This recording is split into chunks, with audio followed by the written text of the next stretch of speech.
हज़रत ने फरमाया कि अल्लाह के नाम से और नबी करीम अलैहिस्सलातु वस्सलाम की मिल्लत पर तमाम तारीफ़ें अल्लाह रब्बुल आलमीन के लिए हैं जो तमाम जहानों का परवरदिगार है।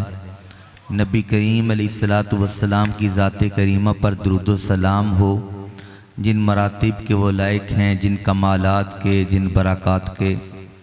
और आका करीम अलैहिस्सलातु वस्सलाम को अल्लाह ताला ने रहमतुल लिल आलमीन बनाकर मबूस फरमाया। व नुसल्ली अला अल हबीब अल अअज़म व जनाब अल अफ़ख़म अल्लज़ी क़ाल शफ़ाअती लि अहलिल कबाइर मिन उम्मती फ़अल्फ़ अल्फ़ सलात व अल्फ़ अल्फ़ सलाम अलैका या सय्यदी या रसूल अल्लाह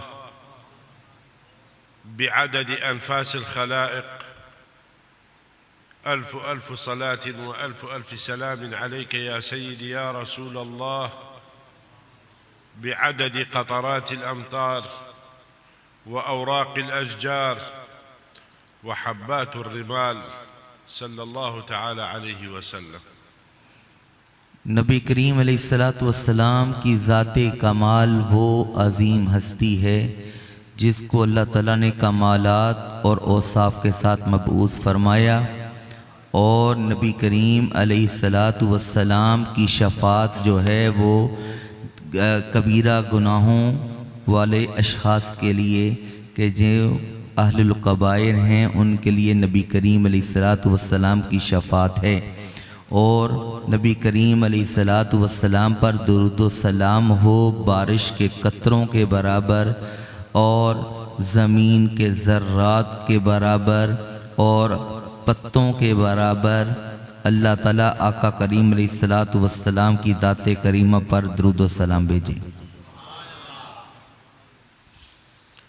अना सईद अन्नना नल्तक़ी मर्रतन उख़रा في شهر ربيع الأنور الأكرم الأزهر شهر مولد النبي الأكرم صلى الله عليه وسلم، وأن يتجدد لقاؤنا حبا برسول الله صلى الله عليه وسلم، فنسأله سبحانه وتعالى كما يجمعنا في كل عام في هذه الأيام المباركة على الخير والمحبة أن يجمعنا في القيامة ويدنا بيد رسول الله صلى الله عليه وسلم، وأن يسقينا من يد رسول الله صلى الله عليه وسلم شربة ماء لا نظمأ بعدها أبدا।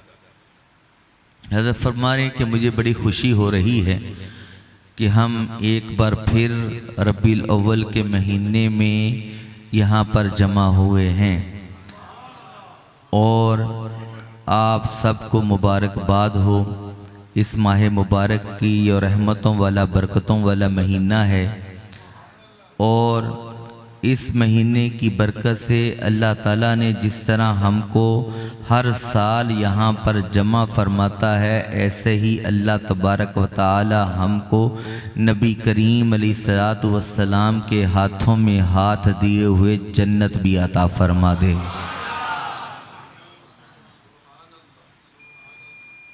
هل نتكلم أم تحب أن نعمل حلقة ذكر نبدأ بها يومنا هذا؟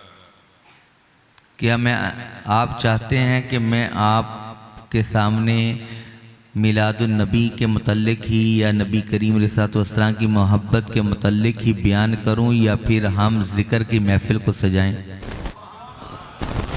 ماذا تحبون؟ في السنة الماضية मिलादुन नबी سألناكم عن الصلاة، فالحمد لله إن شاء الله هذه السنة تختلف عن السنة الماضية، إن شاء الله كل الحضور صلوا الفجر ومواظبون على الصلاة। हज़रत फरमा रहे हैं कि मैंने पिछले साल आप लोगों से नमाज के मुतालिक पूछा था, तो आप आज मुझे लगता है कि इंशाअल्लाह के सब लोग नमाजी बने हुए होंगे। क्या आज आप लोगों ने नमाज पढ़ी है फजर की यहाँ पे? अल्हम्दुलिल्लाह अल्हम्दुलिल्लाह, हादा शैउन मुफरिह। ये चीज़ मुझे बड़ी खुशी दिला रही है कि आप माशाल्लाह बड़े जोशो खरोश से हाथ उठाया है। في السنة الماضية أنا خرجت من عندكم وقلبي مليء بالحزن لأن أكثر الحضور ما كانوا يصلوا। पिछले साल मैं बड़ा गमगीन होकर निकला था जब मैंने पूछा था नमाज किस कौन कौन नमाज़ों की पाबंदी करता है, तो जो नमाज़ों की पाबंदी नहीं करने वाले थे उनकी तादाद ज़्यादा थी, तो मैं बड़ा गमगीन होकर निकला था। ولكن هذه السنة تختلف الحمد لله، سأخرج وأنا سعيد। इस बार जो है पिछले साल से मुख्तलिफ दिन हैं कि इस बार मुझे लगता है इंशाअल्लाह मैं खुश होकर ही आप लोगों से जाऊंगा। जज़ाकुमुल्लाह खैर जज़ा। अल्लाह ताला आप सबको जज़ाए खैर अता फरमाए। नुक़द्दिमु दलीलन अला الاحتفال بمولد رسول الله صلى الله عليه وسلم بما أن الشيخ طلب منا أن نتكلم في الميلاد.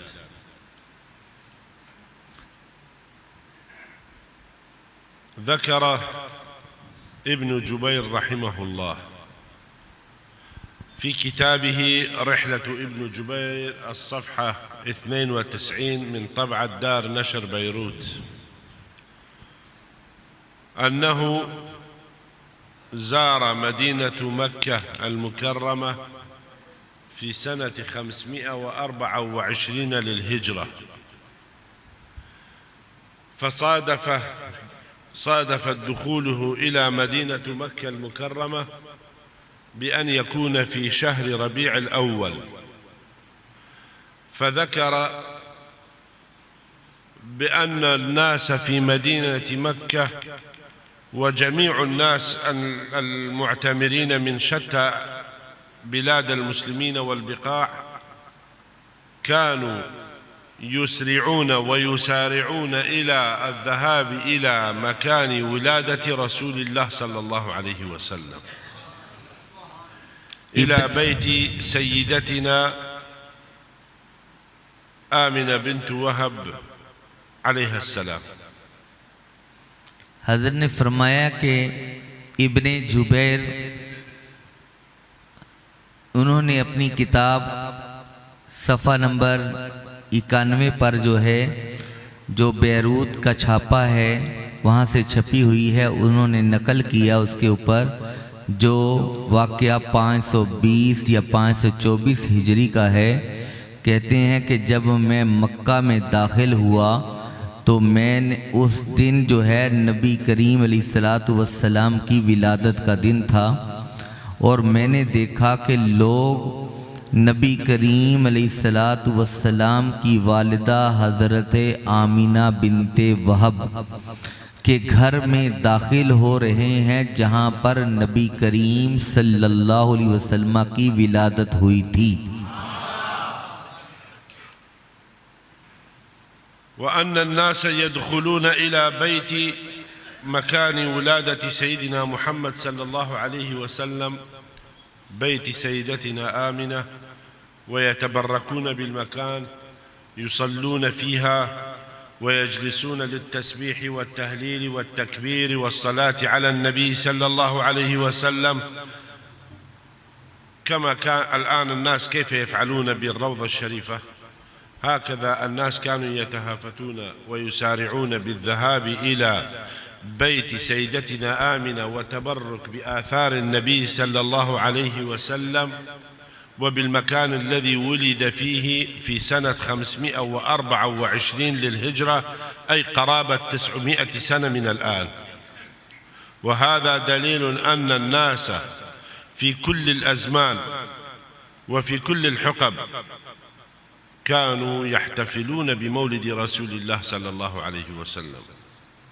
वो कहते हैं कि मैंने देखा कि लोग नबी करीम अलैहिस्सलातु वस्सलाम के उस घर में दाखिल हो रहे हैं जहाँ पर आप सल्लल्लाहु ताला अलैहि वसल्लम की विलादत बासआदत हुई थी। और मैंने जब वहाँ जाकर देखा तो मैंने क्या देखा कि लोग जिस जगह पर नबी की विलादत हुई थी उससे बरकत हासिल कर रहे हैं और वहाँ पर सजदा शुक्र अदा कर रहे हैं और तस्बीहात और सुबहान अल्लाह, अल्हम्दुलिल्लाह और अल्लाहु अकबर की जो तस्बीहात वो कर रहे थे और अल्लाह का शुक्र अदा कर रहे थे, ये मना कर के अल्लाह ताला ने उनको अपना हबीब अता फरमाया। और ये वाक़या 900 साल पहले का है कि उस टाइम पर इब्ने जुबैर ने लिखा कि 900 साल पहले भी नबी का मिलाद मनाया जाता था। وذكر الإمام الجزري رحمه الله تعالى بأنه ذهب إلى الحج، وأثناء أداء مناسك الحج وتواجده في مدينة مكة المكرمة قال: صادف يوم اثنين فرأيت الناس يذهبون إلى مكان ولادة رسول الله صلى الله عليه وسلم فيتبركون بالمكان. أيضا ذكر أن الناس هناك كانوا يصلون ويذكرون الله ويشكرون الله ويتبركون بالمكان. كل الحجيج كانوا يذهبون إلى هناك. متى؟ ليس في شهر ربيع الأول، إنما في كل يوم اثنين تفتح باب بيت سيدتنا آمنة بنت وهب والناس يأتون لزيارة هذا المكان المبارك تبركا بمكان ولادة رسول الله। हज़रत इमाम इब्नुल जज़री जो अपने वक्त के बहुत बड़े नहवी इमाम थे, और वो फरमाते हैं कि मैं हज के लिए जब मक्का मुकरमा गया तो मैंने वहाँ पर देखा कि हर पीर वाले दिन नबी करीम अलैहिस्सलातु वस्सलाम के विलादत वाली जगह को खोल दिया जाता और हुज्जाजे किराम वहाँ पर दाखिल होते और वहाँ पर नबी करीम अलैहिस्सलातु वस्सलाम की जहाँ पर विलादत की जगह है उससे बरकत हासिल करते और वहाँ पर कसायद और नात खानी करते और अल्लाह का शुक्र अदा करते कि अल्लाह ताला ने उस दिन हमारे प्यारे नबी करीम अलैहिस्सलातु वस्सलाम को पैदा फरमाया। वकान कमा ذكر هذا الإمام الجليل بأن كل يوم اثنين تفتح أبواب البيت لزيارة الناस।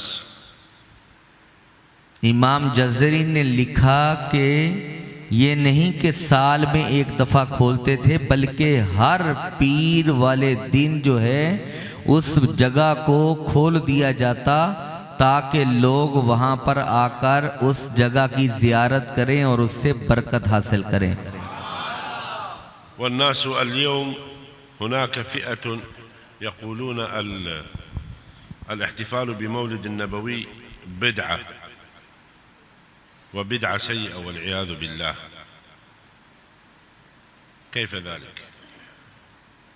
كيف ذلك وفي يوم من الأيام كان سيدنا حسان بن ثابت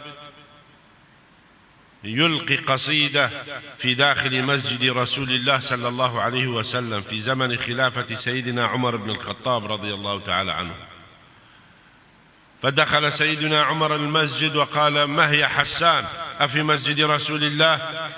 فرد عليه سيدنا حسان قال: نعم، لأني فعلت ذلك بين يدي من هو خير منك، أي في زمن رسول الله صلى الله عليه وسلم. وأشار بيده إلى سيدنا أبو هريرة الذي كان موجودا في ذلك الوقت في المسجد.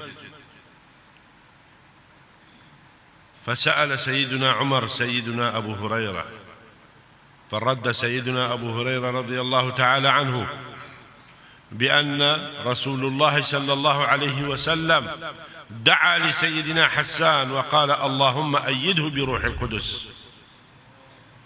فعندما سمع ذلك سيدنا عمر بن الخطاب رضي الله تعالى عنه أمر ببناء منبر لحسان بن ثابت في داخل مسجد رسول الله. فكان كل يوم سيدنا حسان بن ثابت يرتقي المنبر ويلقي القصائد في مدح رسول الله صلى الله عليه وسلم والصحابة جالسون يستمعون إليه. أليست هذه نوع من أنواع الاحتفال بمولد النبي صلى الله عليه وسلم؟ أليست مجالسنا مجالس إنشاد في حب الله وحب رسول الله صلى الله عليه वसल्लम? हज़रत फरमाते हैं ऐसे ही हज़रत सैयदना उमर फ़ारूक रदी अल्लाह ताला अन्हो एक दिन आप मस्जिद नबवी में दाखिल हुए तो आपने देखा कि हज़रत हसन बिन साबित रदी अल्लाह ताला अन्हो जो नबी करीम अलैहिस्सलातु वस्सलाम के शायर भी थे, वो नबी सल्लल्लाहु अलैहि वसल्लम की शान में कसीदा कह रहे थे, आपकी सनाखानी कर रहे थे।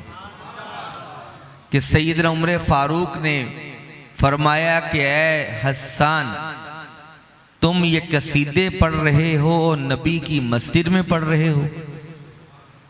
तो उन्होंने कहा कि हाँ, मैं कसीदा पढ़ रहा हूँ और मुझे पता है किसके लिए मैं पढ़ रहा हूँ, जो तुमसे बेहतर है। तो हज़रत उमर रज़ी अल्लाह ताला अन्हो से जब आपने ये कहा और साथ ही हज़रत हसन ने हज़रत अबू हुरैरा की तरफ रुख करके इशारतन कहा कि उससे भी पूछ लें। हज़रत अबू हुरैरा से हज़रत उमर फ़ारूक ने पूछा कि ऐ अबू हुरैरा, ये हसन क्या कह रहे हैं? तो हज़रत अबू हुरैरा ने फरमाया कि ऐ उमर फ़ारूक, हज़रत हसन ठीक कह रहे हैं, क्योंकि मैंने देखा है कि ये नबी करीम अलैहिस्सलातु वस्सलाम की बारगाह में एक दिन आप कोई कसीदा सनाखानी कर रहे थे कि नबी करीम अलैहिस्सलातु वस्सलाम इनकी सनाखानी से इस कदर खुश हुए कि आपने फरमाया कि ए हसन, अल्लाह ताला तेरी रूहुल कुदस यानी जिब्राईल अमीन के ज़रिए मदद फरमाए। तो हज़रत उमर फ़ारूक ने उस वक्त से हज़रत हसन बिन साबित के लिए एक अलहदा मिंबर तैयार करवाया जो मस्जिद नबवी के जुमा वाले मिंबर से अलहदा था। तो हज़रत हसन रोज़ाना उस पर बैठते और उस मिंबर पर बैठकर नबी करीम अलैहिस्सलातु वस्सलाम की शान बयान करते और कसीदे कहते। तो क्या ये नबी करीम अलैहिस्सलातु वस्सलाम के मिलाद की एक सूरत ना थी? ये नबी करीम अलैहिस्सलातु वस्सलाम के मिलाद ही की एक सूरत थी और आपसे मोहब्बत का एक तरीका था। وذكر في كتب التاريخ أن السلطان مظفر الدين الأربعيلي من العراق كان في ليلة المولد، كل ليلة مولد في شهر ربيع الأول، يقوم بإرسال الدعوات إلى العلماء من جميع الأمصار من جميع البلاد، يجمع العلماء ويجمع الشعراء ويأتي الفقراء من كل مكان. فكان يصرف مبلغ 600,000 دينار في ذلك الوقت في سنة 600 للهجرة في ليلة المولد في إطعام الطعام